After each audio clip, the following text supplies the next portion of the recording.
ಮುದ್ದೆ ಎಷ್ಟು ಜನಕ್ಕೆ? ಮಾಡೋದು ಮಾಡ್ತೀವಿ, ಒಂದು ಸ್ವಲ್ಪ ದಪ್ಪ ಮಾಡು ಮುದ್ದೆಯ.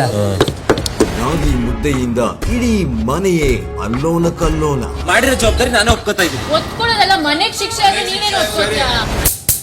ಮನೆ ಗ್ಯಾಸ್ ಆಫ್ ಆಗಿದೆಯಾ? ಬಿಗ್ ಬಾಸ್ ಶುರು ಮಾಡ್ತಾರೆ, ದಯವಿಟ್ಟು ಕೊಟ್ಬಿಡಿ ಬಿಗ್ ಬಾಸ್. ರಾತ್ರಿ ಊಟ ಆಗಿಲ್ಲ ಅಂದ್ರೆ ದೇವರಣೆಗೂ ನಾನಂತೂ ಸುಮ್ಮನೆ ಇರೋದಿಲ್ಲ. ದಮ್ಮ ಇದ್ರಿ ಇದಕ್ಕೆಲ್ಲ ಇಂಥ ಶಿಕ್ಷೆ ಕೊಡ್ಬಿಡಿ, ಅಲ್ಲಿ ರಾಕ್ಷಸರಾಯ್ತವ್ರ ಅದೇ. ಇವಾಗ ಊಟ ಬರಬೇಕು ಅಷ್ಟೇ.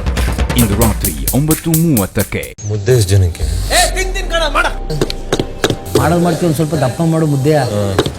ರಾಗಿ ಮುದ್ದೆಯಿಂದ ಇಡೀ ಮನೆಯೇ ಅಲ್ಲೋಲ ಕಲ್ಲೋಲ. ಮಾಡಿರೋ ಜವಾಬ್ದಾರಿ ನಾನು ಒಪ್ಕೋತಾ ಇದ್ದೀನಿ. ಒತ್ಕೊಳ್ಳೋದಲ್ಲ, ಮನೆಗ್ ಶಿಕ್ಷೆ ಆದ್ರೆ ನೀನೇನು ಒತ್ಕೊಳ್ತೀಯಾ? ಮನೆ ಗ್ಯಾಸ್ ಆಫ್ ಆಗಿದೆಯಾ? ಬಿಗ್ ಬಾಸ್ ಶುರು ಮಾಡ್ತಾರೆ, ದಯವಿಟ್ಟು ಕೊಟ್ಬಿಡಿ ಬಿಗ್ ಬಾಸ್. ರಾತ್ರಿ ಊಟ ಆಗಿಲ್ಲ ಅಂದ್ರೆ ದೇವರಣೆಗೂ ನಾನಂತೂ ಸುಮ್ಮನೆ ಇರೋದಿಲ್ಲ. ದಮ್ಮ ಇದ್ರಿ ಇದಕ್ಕೆಲ್ಲ ಇಂಥ ಶಿಕ್ಷೆ ಕೊಡ್ಬಿಡಿ, ಅಲ್ಲಿ ರಾಕ್ಷಸರಾಯ್ತವ್ರ ಅದೇ. ಇವಾಗ ಊಟ ಬರಬೇಕು ಅಷ್ಟೇ. ಇಂದು ರಾತ್ರಿ 9:30ಕ್ಕೆ.